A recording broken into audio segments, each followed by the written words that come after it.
শেষ অনুরোধ হিসেবে বলবো, ওকে দেখে রেখো। ওর সমস্ত চিকিৎসার ব্যবস্থা করে রেখে গেছে। জানি না সুস্থ হওয়ার পর ওর ছেলে আছে কিনা, জানবে কিনা, তবে ওকে বলো না, তাহলে ওর এটাই মনে হবে আমি ওকে ঠকিয়ে কষ্ট দেওয়ার জন্য ওর সন্তানকে আলাদা করেছি। আর অপরাধী হতে পারছি না। যদি না জানে তবে জানতে দিও না, কারণ আমার ছেলেও আর ফিরবে না। জানলে ওর কষ্ট হবে। ডিভোর্স পেপারে সাইন করে দিয়ে গেলাম। ইতি, ডক্টর রায়হান। তোমাকে যে ডকুমেন্টস, প্রপার্টিজ, শেয়ার, আদার্স যে পেপার দিয়েছিলাম সেগুলো কমপ্লিট হয়ে গেছে? ইয়েস স্যার, সব কিছু শেষ। আমি কালকের মধ্যে সব কিছু কমপ্লিট করে পাঠিয়ে দেব। কথাটা শুনে থমকে যায় তীব্র। পেপারস থেকে চোখ তুলে ল্যাপটপের স্ক্রিনের দিকে তাকায়। এতক্ষণ বিছানায় বসে ভিডিও কলে কথা বলছিল ঋদ্ধর সাথে। সব কাজ কমপ্লিট হয়ে গেছে, কথাটা যেন তীব্রের বিশ্বাস হলো না। হাতে থাকা কফির মগটা পাশে রেখে পেপারগুলো দেখতে দেখতে বলল, ব্যাপার কি বলো তো? এত তাড়াতাড়ি আমি না চাওয়া সত্ত্বেও কাজ কমপ্লিট করার কথা না। তাহলে? কথাটা শুনে মনে হলো ঋদ্ধ লজ্জা পেয়ে গেল। আসলে স্যার, ঋদ্ধকে মেয়েদের মতো ন্যাকামি করে লজ্জা পেতে দেখে বুঝতে পারল আবহাওয়া ভালো না।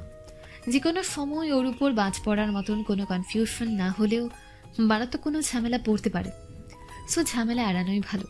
এতে কোনো প্রকার ঘি না ঢালাই তীব্র উত্তম মনে করল। তাই প্রসঙ্গ ঘোরানোর জন্য বলল, ওইখানে সবকিছু ঠিক আছে? ইয়েস স্যার, শুধু আমি বাদে। খুব দ্রুত, গতিবিধি ভালো না। তীব্র শুনেও না শোনার ভান করে বলল, হসপিটালের জন্য বাড়তি যে সকল। স্যার, এগুলো সব দেখে নেব, কিন্তু আপনি তো আমার কথা শুনবেন না কি? বোঝা গেল ঋদ্ধ আজ হারছে না। বিগত কয়েকদিন ধরে ও কিছু বলতে চাচ্ছে, কিন্তু তীব্র পাত্তা দিচ্ছে না। কিন্তু আজ পেয়ে বসেছে। আর কি, সব তো হয়েই গেল, এখন আমাকে যেতে হবে।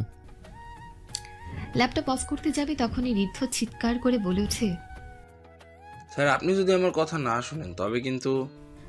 কথাটা শুনে তীব্র ল্যাপটপ অফ করতে গিয়েও গেল না।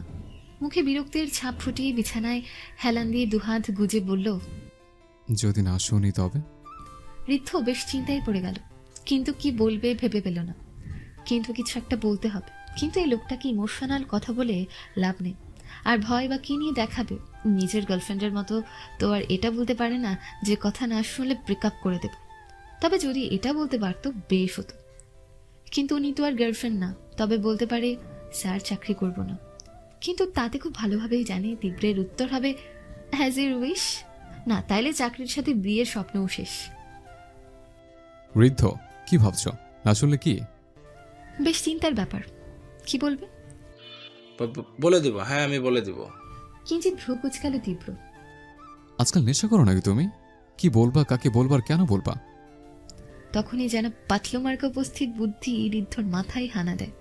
ও একটা ক্যাবলা হাসি দিয়ে তীব্রের দিকে তাকায়। ওর মতি গতি ভালো না বোঝাই যাচ্ছে। আবার ভ্রু কুচকায় তীব্র। কি?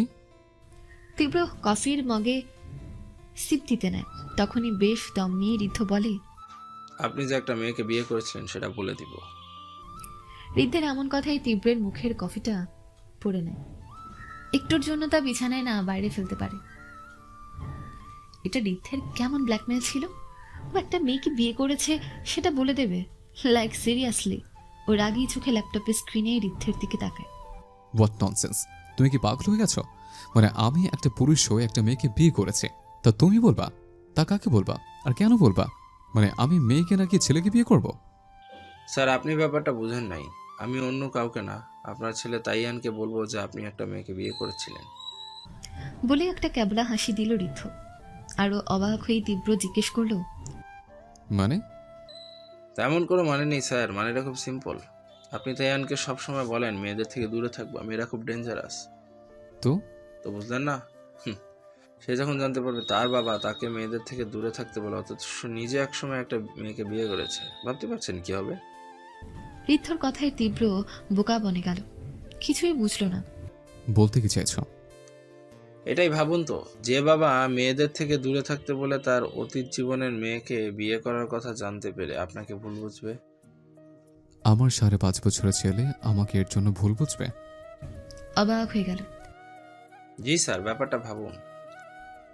ভাবছি তোর মাথায় সমস্যা হয়েছে, তাও বুঝতে পারছি। আরে বোকা, ও যখন বড় হবে তখন তো বুঝবে ওকে একটা মেয়ে জন্ম দিয়েছে। আমি তো ওকে পেটে ধরে নি, একটা মেয়ে ওর মা। আর ওই মেয়েটার সাথে লিভিং রিলেশনে যেহেতু ছিলাম না, যেহেতু তার সাথে আমার বিয়ে হয়েছে। আর বিয়ে মানে কি? অবশ্যই একটা মেয়ে আমার বউ। একদমই বলে ফেলল তীব্র। যাক বাবা, আমি তোর বড় হবার কথা ভাবি নাই। সে যাই হোক, বড় হওয়ার কথা বাদ দিন, এখনের কথা বলেন। এখন তো বুঝবো না। বৃদ্ধ বেশ রেগে গম্ভীরভাবে বলল, স্যার এসব বাদ দেন, এখন যেটা বলছি সেটা শুনুন না প্লিজ। বোঝা গেল তীব্রকে ছাড়বে না। আর এমনিতেই তাইয়ানের সাথে ওর যোগাযোগ ভালো। ঋদ্ধ আঙ্কেল বলতে পাগল, তখন কি বলে বসবেই ঠিক নেই। হ্যাঁ বলো। স্যার আমার বিয়ে। কথাটা শুনে অবাক হলো তীব্র, কারণ বিয়ের কথাটা বলে ঋদ্ধর মুখ কালো হয়ে গেল। আর তীব্রের অবাক হওয়ার কারণ, এর আগে 3 বার ঋদ্ধ বিয়ের কথা বলেছে। কারণ বড় না, বেশ সিম্পল, যা ঋদ্ধর ব্যাপারে চিপমাল হয়ে যায়। ওনার বিশ্ববিখ্যাত ব্রেকআপে নোবেল প্রাইজ প্রাপ্ত গার্লফ্রেন্ড সন্দেহের বশে 2 বার বিয়ে ভেঙে দিচ্ছে। এখন এই সমস্যা সমাধান করার জন্য ঋদ্ধ সিম্পল একটা পথ বের করে যে ও ওর গার্লফ্রেন্ডকে বিয়ে করবে না, তাই এবার ও নিজে ব্রেকআপ করে।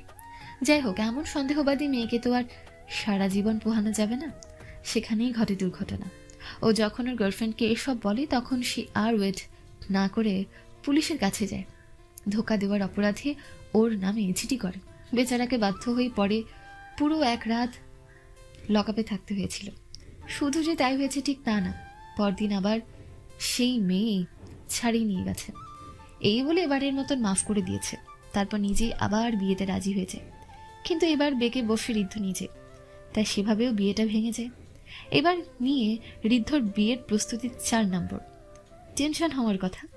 তীব্র কিছুক্ষণ চুপ থাকে, তারপর বেশ গম্ভীর গলায় বলে, সেম নাকি অন্য কেউ? এখনো জানি না। মুখটা ভার করে। কেন?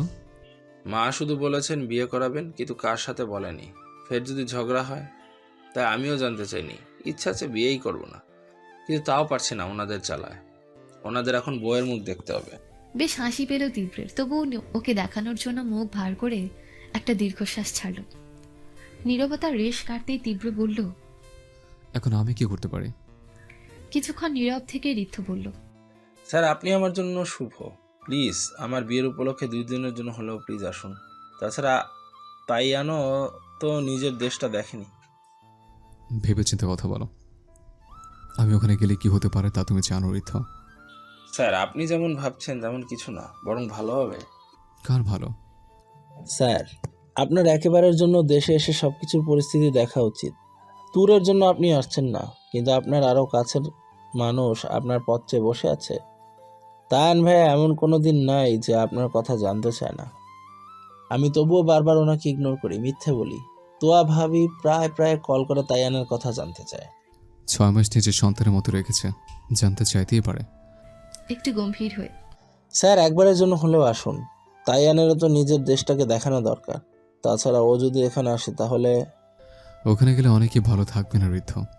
স্যার তাইয়ান আসলে সবাই একটু ভালো থাকার চেষ্টা করতে পারবে। আর আপনার এসে দেখা উচিত। আপনি যাবার পর সাথে কি নিয়ে গেছেন? ট্যুরের হয়তো আপনার যাবার কষ্ট নেই, কিন্তু আপনি যাবার পর ট্যুরের সাথে থাকা প্রত্যেকটি মানুষের জীবন বিষিয়ে গেছে। মানে? যদি দেশে আসেন তবে নিজেই দেখে নিয়েন। তবে প্লিজ স্যার, আমি চাই আপনি আমার জন্য হলেও একবার আসুন, অন্তত আমার বিয়ের জন্য। বিয়ের পর না হয় চলে যাবেন। তোর কি চাইবে? কি আসে যায়, ট্যুরের সাথে তো আপনার দেখা হচ্ছে না। আর এমনিতেও ও ছেলের কথা ওর মনে নেই। আর আপনি আসলেও সেই ট্যুরকে পাবেন না যাকে রেখে গেছেন। তাই আপনি আসলে ও সত্যি কিছু আসে যাবে বলে আমার মনে হয় না। তবে হ্যাঁ, কিছু মানুষ হয়তো হাঁপ ছেড়ে বাঁচবে। মানে কি বলতে চাও? ঠিক তখনই দরজা খুলে গেল। তীব্র দরজার দিকে তাকাতে পাপাই বলেই বিছানায় তীব্রের কাছে এসে হাত বাড়াতেই তীব্র হাসির রেখা ফুটিয়ে নিজের 2 হাত বাড়িয়ে দিল।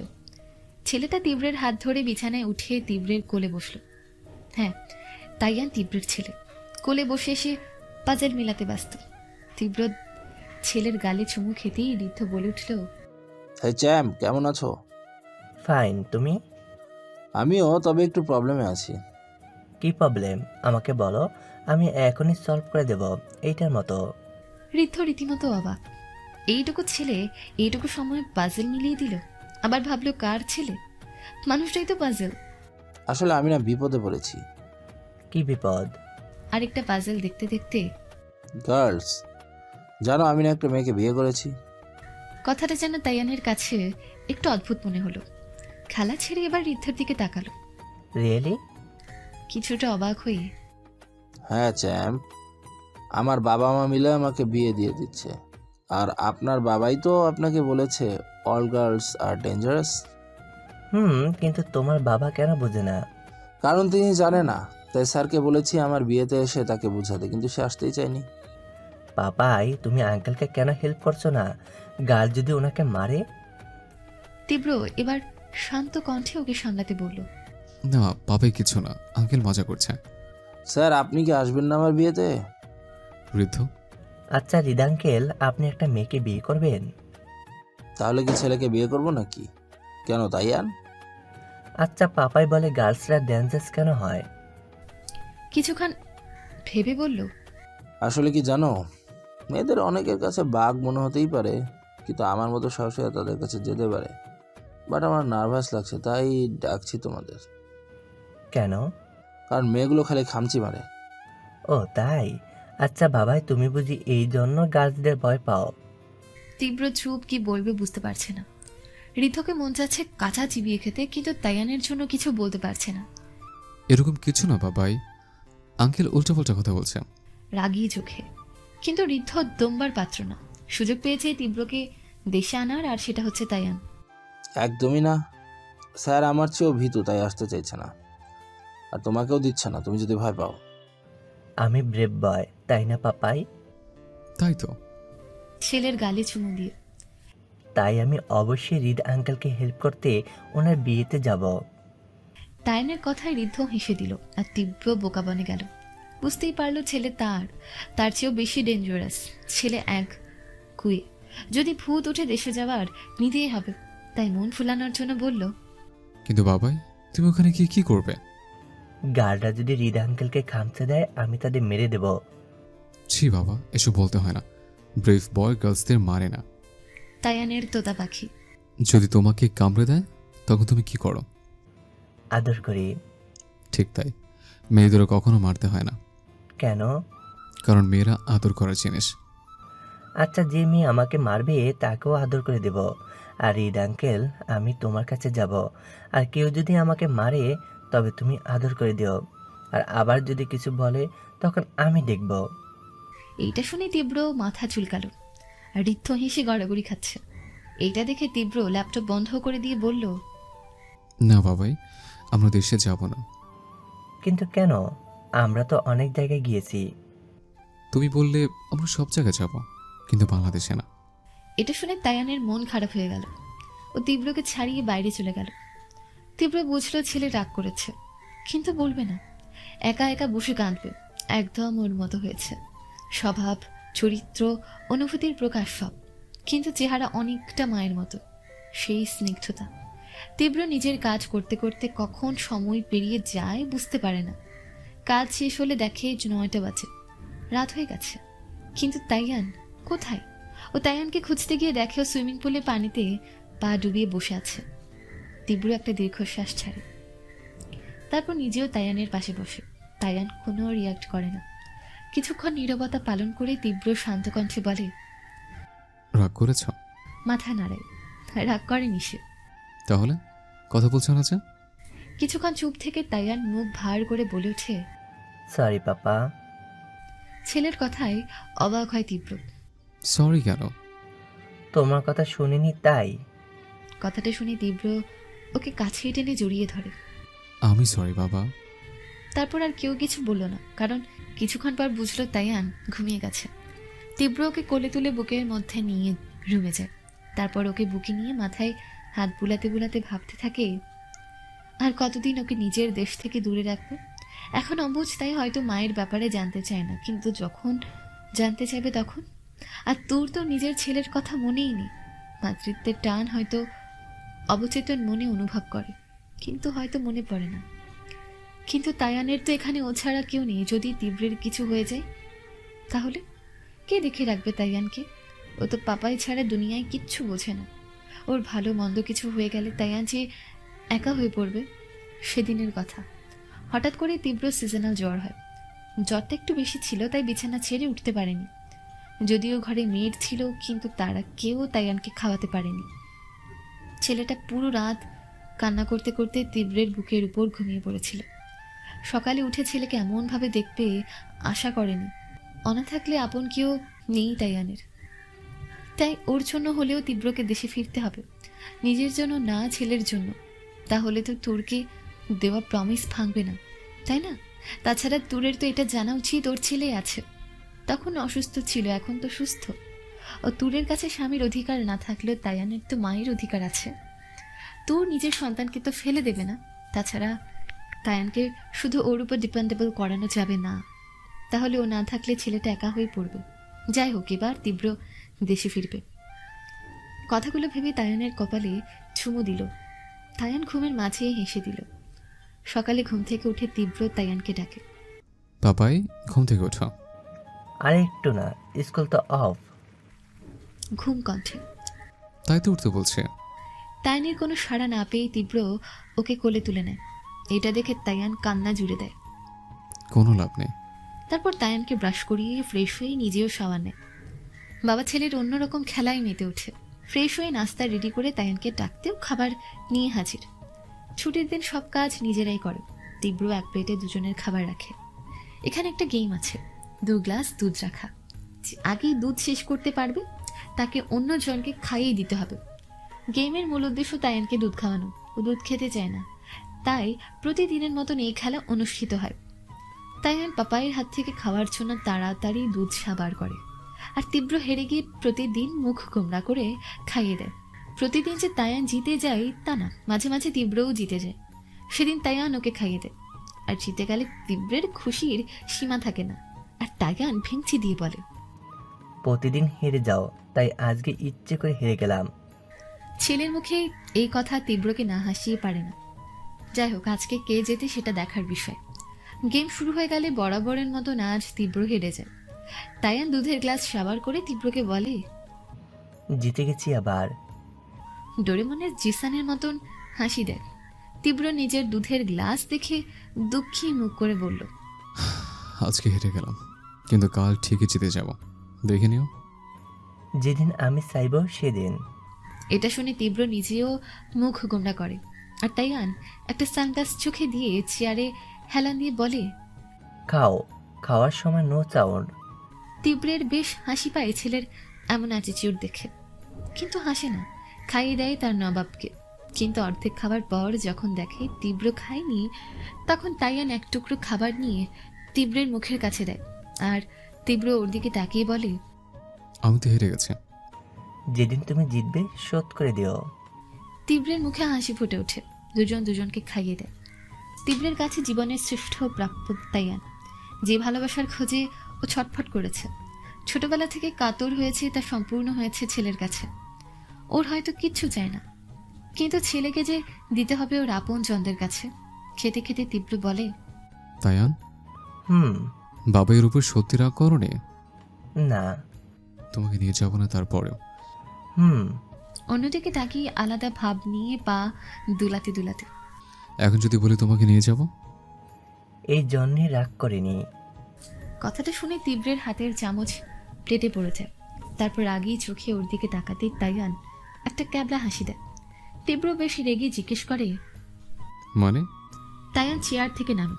তারপর বলে, আমি জানি পাপাই আমার কথা রাখবে, তাই রাগ করি নাই। তায়ান। আর তায়ানকে কে পায়, ও দৌড় দেয়, সাথেই তীব্র। বুঝে গেছে এই ছেলে একদিন ওকে নাকে দড়ি দিয়ে ঘুরাবে। বাপের চেয়ে বড় ফাঁসি। কিছুক্ষণ আগে ফ্লাইট ল্যান্ড করেছে। তীব্র complete black dress up, T shirt, তার উপর জ্যাকেট, চোখে সানগ্লাস। আর তাইয়ান ডাঙ্ক গ্রিস পরে আছে, সাথে বাবাকে কপি করে চোখে সানগ্লাস। তীব্রের হাত ধরে স্টাইলে হাঁটছে। কিছুক্ষণ বাদে বাবার হাত ছেড়ে নিজেও ভাব নিয়ে আগে হেঁটে চলেছে। তীব্র সানগ্লাস নামিয়ে ছেলের কীর্তিকলাপ দেখে মাথা নাড়ল। এই ছেলে বড় হলে মহাবিপদ। তীব্র নিজের কাজ করতে ব্যস্ত হয়ে পড়ল। আর তাইয়ান হাঁটতে হাঁটতে একটা মেয়ের সাথে ধাক্কা খেল। মেয়েটা পড়েই কান্না করে দিল। এটা দেখে তাইয়ান ভয় পেয়ে গেল। এমনিতে মেয়ে তার উপর কান্না করছে। ও তাড়াতাড়ি মেয়েটাকে উঠাতে চাইলে কিন্তু পারল না। মেয়েটার দিকে তাকাতে দেখলো ওর চেয়েও একটা ছোট্ট মেয়ে, 3 বছর হবে, হাঁটু পর্যন্ত ফ্রক পরা। মেয়েটাকে কার্টুনের পুতুলের মতন লাগলো। হঠাৎ কি মনে করে মেয়েটার গাল টেনে ধরলো। এটা দেখে মেয়েটা আরো জোরে কান্না করে ওর হাতে খামচি দিল। তখনই ওর ঋদ্ধর কথা মনে পড়লো যে মেয়েরা নাকি খামচি দেয়। ও রেগে গেল। এই তুমি আমাকে খামচি দিলে কেন? মেয়েটা ছোট তাই কথা বাঁধছে। তুমি আমাকে ফেলে দিলে কেন? আবার আমার গাল টানলে? তাই তুমি আমাকে খামচি দেবে? মাথা নাড়িয়ে হ্যাঁ বলল। এটা দেখে তাইয়ান দৌড়ে পাপার কাছে গেল। কি হয়েছে? পাপাই একটা মেয়ে আমাকে খামচি মেরেছে। ছেলের কথাই তীব্র আকাশ থেকে পড়ল। তুমি কি করছো? মারোনি তো? মাথা নাড়িয়ে গাল ফুলিয়ে না জানালো। স্বস্তি পেল তীব্র। ভালো করেছে বাবা। তোমাকে বলেছিলাম না মেয়েরা মারলে কিছু বলতে হয় না, কারণ মেয়েরা কিউটি হয়, তাদের আদর করতে হয়। মেয়েরা আদর করার জিনিস। ঠিক আছে। গুড। তীব্র আর কিছু বলতে যাবে তার আগেই তাইয়ান দৌড় দেয়। তীব্র ডাকে কিন্তু থামে না।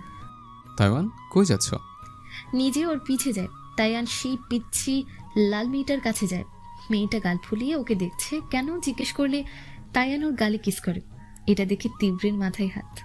মেয়েটা কাঁদতে কাঁদতে ওর মার কাছে গিয়ে বলে, আম্মু, ছেলেটা না আমার গালে কিস করেছে। তীব্র মেয়েটার আম্মুকে ভালোভাবে দেখতেই থমকে যায়, কারণ সে তোয়া। মেয়ের কথায় তোয়া অবাক। কোন ছেলে আবার তোমাকে কিস করলো? ওই ছেলেটা। তায়ানকে দেখিয়ে দিয়ে তোয়ার কাছে গেলে তায়ান হিরোর মতন ভাব দেখায়।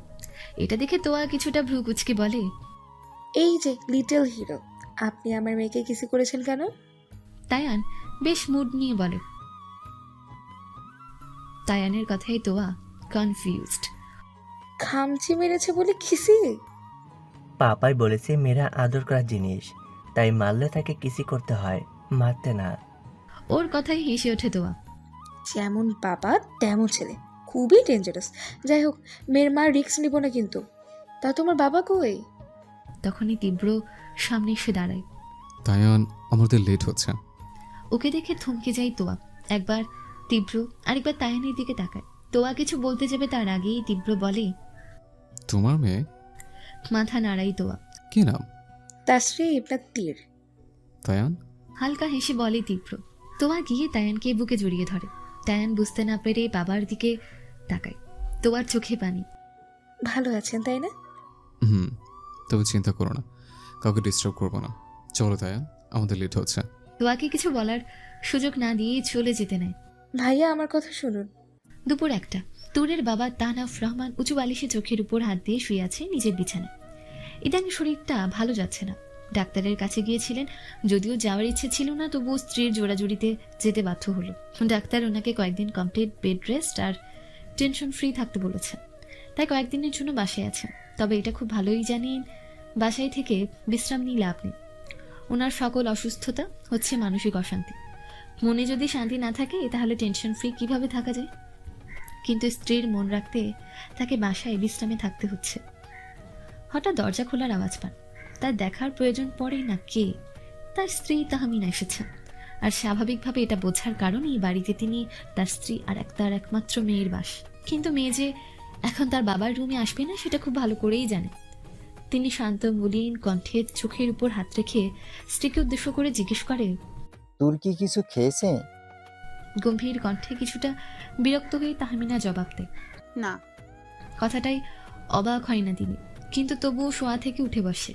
লম্বা শ্বাস টেনে ভেতরে নিয়ে বিক্ষিপ্ত চোখে তাকিয়ে ভারী কণ্ঠে স্ত্রী তাহমিনার দিকে তাকিয়ে জিজ্ঞেস করে, তুমি কি ডেকেছিলে? আমি ডাকলেই বুঝি তোমার মেয়ে উঠবে? দিন দুনিয়ায় কি না কি করবে তা পোহাতে হবে আমাদের। কি পাপ করেছিলাম যে এমন মেয়ে পেটে জন্মেছিল? আগে জানলে। তাহমিনার স্বামীর দিকে তাকিয়ে দেখলেন মুখটা কালো হয়ে গেছে।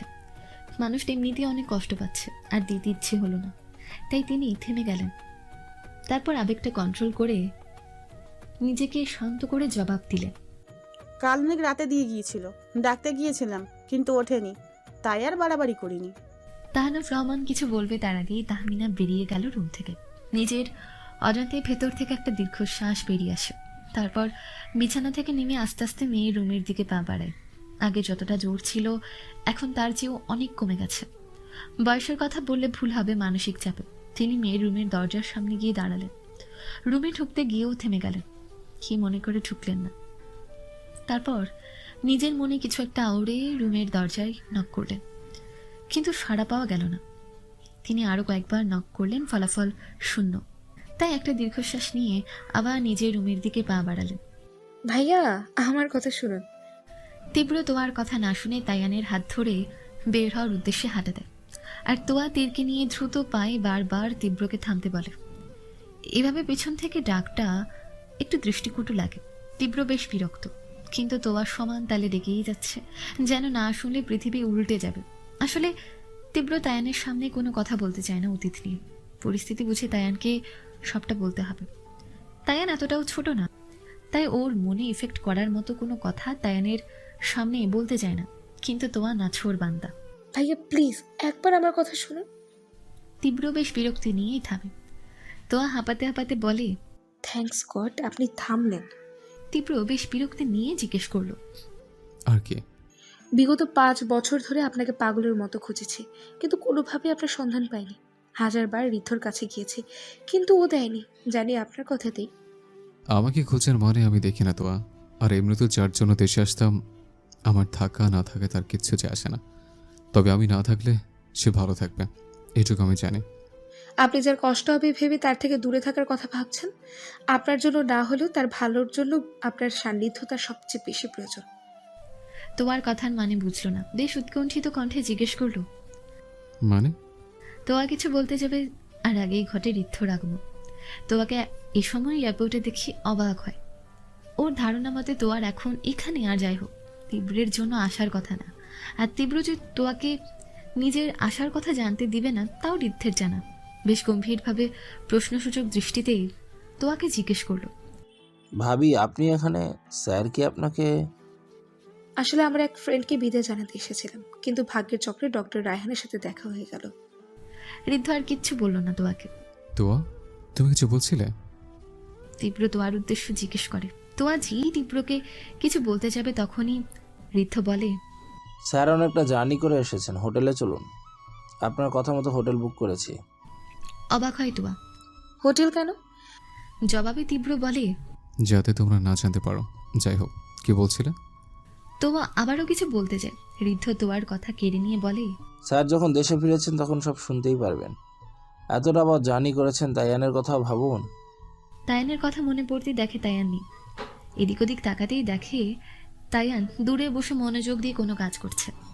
ও তায়ানের দিকে এগিয়ে যায় আর ভাবতে থাকে তোয়া কিছু বলতে চায়, যা ঋদ্ধ বলতে বাদ সাধছে। দেশে আসার আগেও ঋদ্ধের কথা ভালো লাগেনি তীব্রের। কেমন জানি একটা অস্বস্তি হচ্ছে। বারবার মনে হচ্ছে সামথিং ওয়েন্টস টু রং, কিন্তু কি বুঝতে পারছে না। তবে ব্যাপারটা গুরুতর এবং সেটা তুরকে নিয়ে। তুরের কথা মনে হতেই বুকের মধ্যে একটা ব্যথার আভাস পেল। কতদিন পর দেখবে ও তুরকে, নিজের ভালোবাসার সেই মানুষ যাকে দেখার তৃষ্ণায় ছটফট করছে ওর চোখ দুটো, যাকে একবার ছুঁয়ে দেখার আঁশ সব সময় তাড়না করে বেড়ায় ওকে। স্বীকার করুক বা না করুক, হাজার অভিমান জমা থাকলেও তীব্র জানে তুরকে ছেড়ে ও ভালো নেই। তুরের সব কিছুতেই যে ওর আধিপত্য, আজও সে আধিপত্যর স্বাদ তাড়া করে বেড়াই তীব্রকে। তাই হয়তো ফিরতে চায়নি দেশে, যদি অবাধ্য মন আবার তুরকে নিজের বন্দিনী করতে চায়। কিন্তু তাহলে তো কথার খেলাপ হবে। কথাগুলো ভাবতে ভাবতে তায়ানের কাছে যায়, বেশ গম্ভীর কণ্ঠে জিজ্ঞেস করে, কি ভাবছ? তায়ান আরো কিছুক্ষণ ভাবে, তারপর বলে, আগে ভেবে নেই তারপর বলবো। দরকার নেই, চলো। ছেলের হাত ধরে তোয়া আর ঋদ্ধের দিকে পা বাড়ায়। আর তখনই ঋদ্ধ তোয়াকে বলে, আপনি নিশ্চয়ই তুরের কথা বলতে যাচ্ছিলেন। অপরাধী দৃষ্টিতে মাথা নাড়াই তোয়া। দেখুন স্যার অনেকদিন পর দেশে এসেছেন, যতটুকু বুঝেছি কোথাও না কোথাও তুরের জন্যই এসেছেন। তাই আপনাকে বলছি, প্লিজ ওনাকে কিছু বলতে যাবেন না, বরং নিজ চোখে দেখে অনুভব করতে দিন। তাতে যদি বুঝতে পারে কি করা উচিত। আপনারা তো আর কম ট্রাই করলেন না। নিশ্চুপ তোয়া। ও নীরবতায় ঋদ্ধ আবার বলল, তুরের কথা জানলে স্যার ওকে ছেড়ে দিবেন না, আমি জানি। স্যার ওর প্রতি ঠিক কতটা দুর্বল তা বলার অপেক্ষা রাখে না। তাই ওনার আমানত ওনাকেও বুঝে নিতে দিন।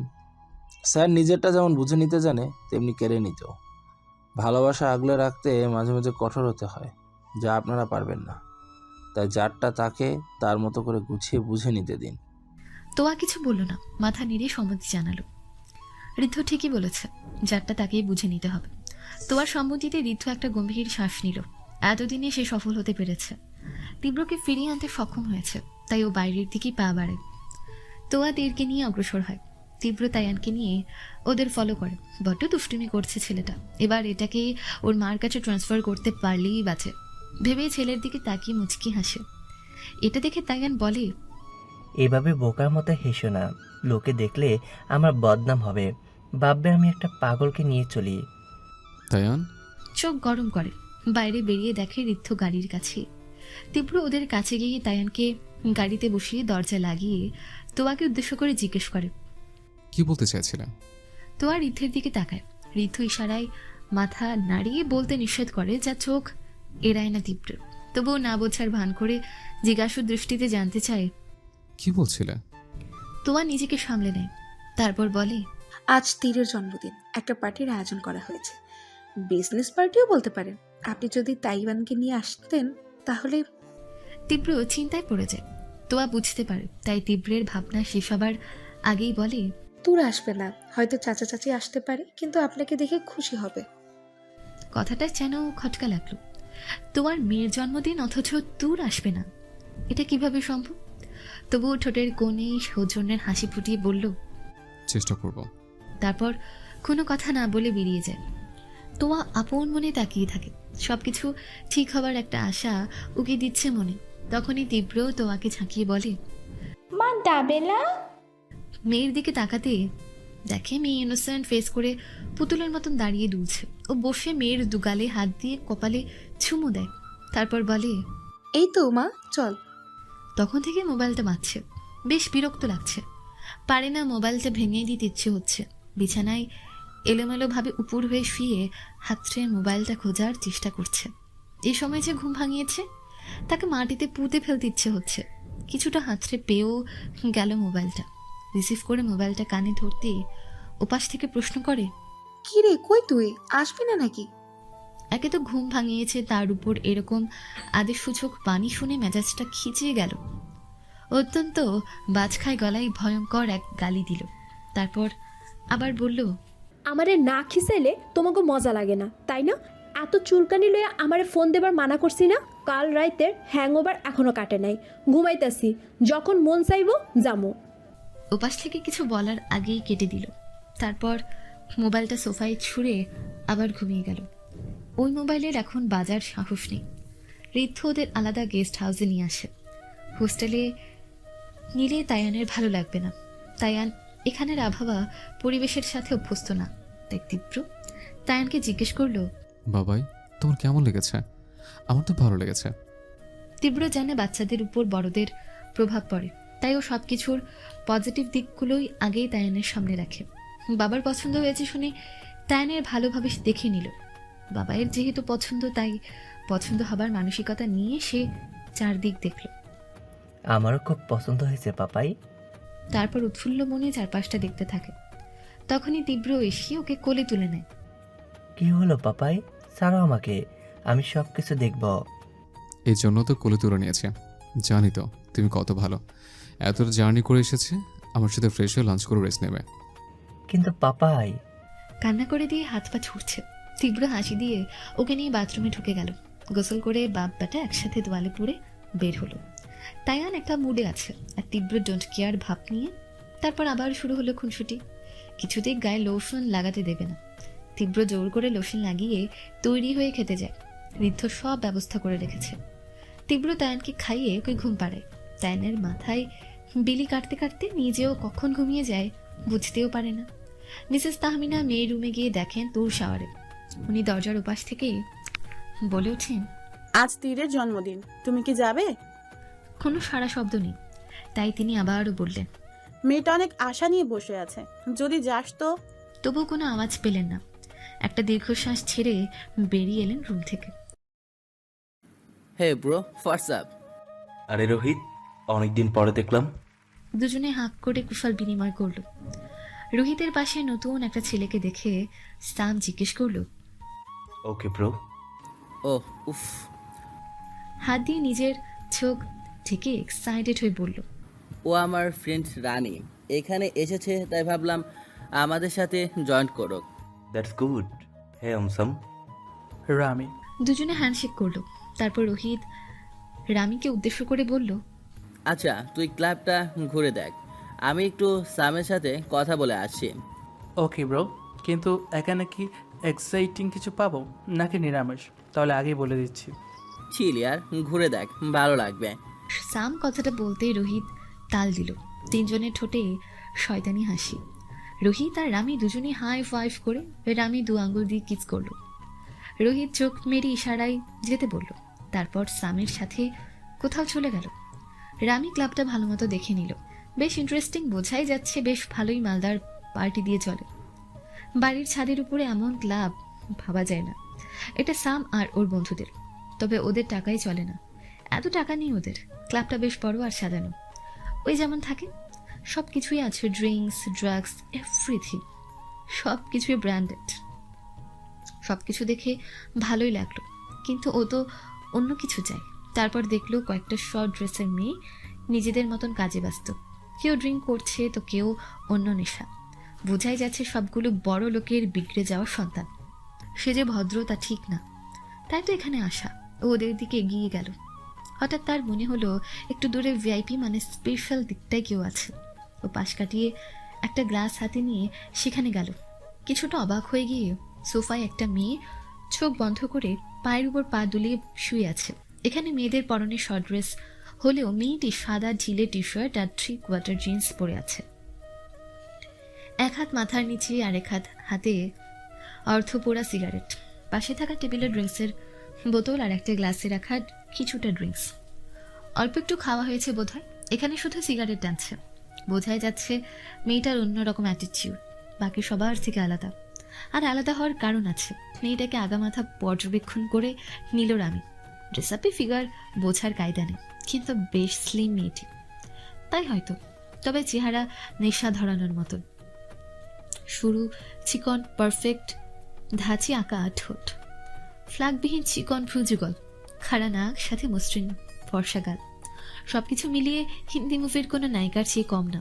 নিজের অজান্তেই রামি ঠোঁটের কোণে শয়তানি হাসি ফুটে ওঠে। মনে জন্ম নেয় নিষিদ্ধ চাওয়া। মুখ ফুটে বেরিয়ে আসি বিকৃত একটা শব্দ, উফ বলে সাথে সাথে ড্রিঙ্কে এক সিপ দিল। মেয়েটা তখনও চোখ বন্ধ করে পা দুলিয়ে যাচ্ছে। রামি ধীর পায়ে তার দিকে অগ্রসর হলো। মেয়েটার পায়ের কাছে গেলে পায়ের পাতার উপরের অংশে নজর পড়ে। অসম্ভব সাদা, ভেতরে রক্ত যেন বোঝা যাচ্ছে। এটা দেখে মেয়েটার মুখের দিকে তাকায়। মস্তিষ্কের একটাই ভাবনা আসে, এই মেয়ে এই পরিবেশের সাথে বেমানান। তার চেহারা যেন খাপ খাচ্ছে না তার এরকম আচরণে। রামি শয়তানির বাঁকা হাসি ঠোঁটে ফুটিয়ে তুলে মেয়েটির পায়ের উন্মুক্ত অংশে টাচ করে। হঠাৎ এমন অযাচিত স্পর্শে মেয়েটা তেমন চকিত হয় না, শুধু চোখটা খুলে ভ্রু কুচকে অযাচিত স্পর্শদাতার দিকে তাকায়। তারপর আবার নিজেকে স্বাভাবিক করে উঠে বসে। বা হাত সোফার উপরি অংশ দিয়ে সিগারেটে আরেকটা টান দেয়। মেয়েটার ভাবান্তর না দেখে মনে মনে খুশি হয় রামি। মেয়েটা আগা থেকে মাথা ওকে দেখে নেয়। কেমন একটা লোভাতুর দৃষ্টি। এই দৃষ্টি দেখে যেন একটা তাচ্ছিলের হাসি ফুটে উঠল মেয়েটার ঠোঁটে। যেন তার কাছে যায় আসে না, অভ্যস্ত সে। নিচের দিকে তাকিয়ে হাসি দিয়ে ঠোঁটটি পাকালো। তারপর রামির দিকে তাকিয়ে বলল, কি ব্রো, মেয়ে দেখলে খালি ছুঁয়ে দিতে ইচ্ছে করে নাকি? কিছুটা ভ্রু নাচিয়ে রামি একটা শয়তানি হাসি দিয়ে বলল, সবাইকে বললে ভুল হবে, তবে তোমার মতো গোলাপকে দেখলে ছুঁয়ে দিতে ইচ্ছা করা তো দোষের না। তা ঠিক। কিছুটা ভাবনার মুখ করে বলে, কিন্তু ব্রো তুমি কি জানো না গোলাপে কাঁটা থাকে, আর তা ছুঁতে গেলে কাঁটা ফোটার আশঙ্কা থাকে। কথাটার যেন সায় পাই রামি। মেয়েটার আরেকটু কাছে এগিয়ে বলে, গোলাপকে স্পর্শ করতে যাব আর কাঁটার বই এড়ালে চলে? তাই নাকি? কাঁটায় ভয় লাগে না? বলে মেয়েটার দিকে হাত বাড়িয়ে ওর গাল স্পর্শ করতে চায়। মেয়েটা ওর হাতের দিকে তাকিয়ে টেবিলে থাকা ড্রিঙ্কসের বোতলটা দেখতে চায়। মেয়েটা ওর হাতের দিকে তাকিয়ে টেবিলে থাকা ড্রিঙ্কের বোতলটা দেখে নেয়। রামি কিছু বুঝে ওঠার আগেই কাঁচের বোতলটা টেবিলে বাড়ি দিয়েই ভেঙে সরু অংশটা রামির বাড়ানো হাতের তারাই গুজে দেয়। এতটাই দ্রুত ঘটে যায় ব্যাপারটা যেটা আমি কিছু বুঝতেই পারে না। ও ভয়ঙ্কর এক চিৎকার করে বাম হাত দিয়ে কাঁচ ঢুকানোর হাতের কবজি চেপে ধরে।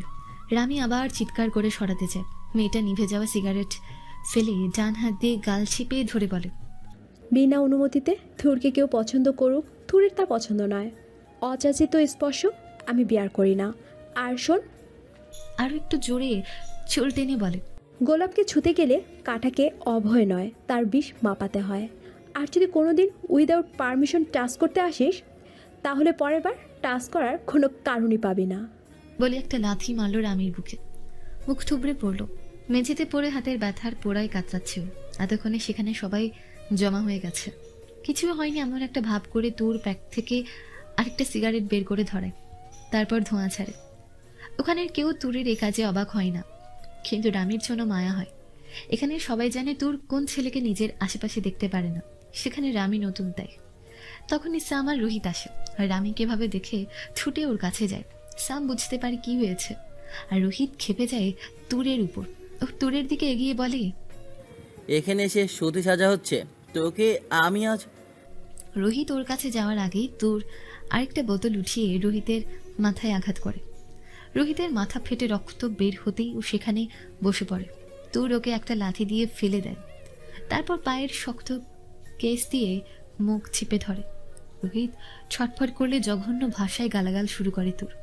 ছেলেদের সাহস নেই তুরকে থামানোর। সাম ইশারা করতেই মেয়েগুলো তুরকে ছাড়ায়। তুর তবু ওকে আবারও মারতে চায়। শালা হারামি, তোর সাহস কেমনে হয় আমার এসব কথা বলার? তোর বন্ধুরে ক। তারপর আরো অনেক গালাগালি। সাম দ্রুত ওদের সরিয়ে নেওয়ার ব্যবস্থা করে, জানে না হলে তুরকে থামানো যাবে না। ওদের নিয়ে গেলে দেখে তোর রাগে ফোপাচ্ছে। সাম গিয়ে তুরকে শান্ত হতে বলে, তুমি প্লিজ ঠান্ডা হও, ওদের পাঠিয়ে দিছি আমি। তুরের কাঁধে হাত রাখতে নিলে তোর রাগেই চোখে তাকায়। ও সরি, আসলে ওকে বলতে না দিয়ে, আরেকদিন যদি এগুলো এখানে দেখি তাহলে মামা তোমার ক্লাবের। হাত দুটো জোর করে বলে। আচ্ছা ঠিক আছে, তুই শান্ত হ। তোর গিয়ে নিজের সোফায় বসে, তারপর আবার সিগারেটে টান দেয়। সাম হাফ ছেড়ে বাঁচে। বেশ কিছুক্ষণ পর সাম এসে দেখে তোর আবার সোফায় শুয়ে আছে। এত কিছু করে এমন ভাব যেন কিছুই হয়নি। ও একটা বিরক্তির শ্বাস নিয়ে তোরকে গিয়ে বলে,